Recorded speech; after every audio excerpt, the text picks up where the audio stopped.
Сегодняшнее мероприятие у нас стартап-школа Free совместно с технопарком Якутия. Основная цель – это познакомить ребят с какими-то азами, основами предпринимательства, показать, что начинать бизнес в IT-сфере – это не сложно, это просто быстро.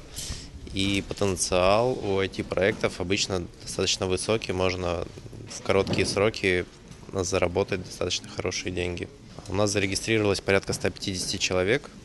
Ну, конечно, всегда есть какой-то коэффициент поправок, и мы ждем, что придет 70-80% участников.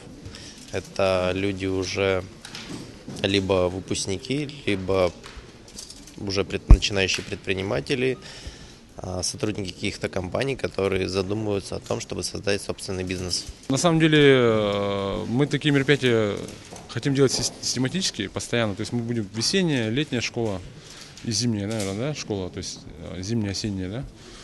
И наша задача, тут несколько задач стоит. Первое, это мы ищем новых резидентов технопарка, будущего IT-парка нашего, да, и понятно, что такие венчурные компании ищут, возможно, будущих стартапов, в которые можно вложиться. Вот. А для нас в целом, вот мои ожидания, то, чтобы мы создаем некую воронку проектов и будоражим общественность, чтобы направляли ребят именно в IT-бизнес.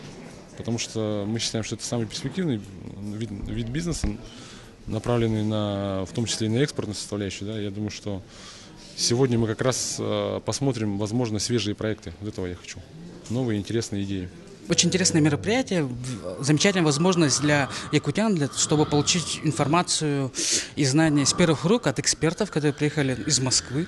Вот. И было бы здорово, если бы люди действительно пришли сюда с каким-то проектом, с какими-то идеями, с желанием. Ну, пока я не вижу, но, может быть, с развитием школы это появится. Потому что я спрашиваю людей, тут, говорят, студентов пригнали по разнарядке. Ребята-ветеринары сидят, например. Ну, может быть, будет какой-то IT-стартап ветеринарии в Якутии. Всегда интересно пообщаться с людьми из индустрии.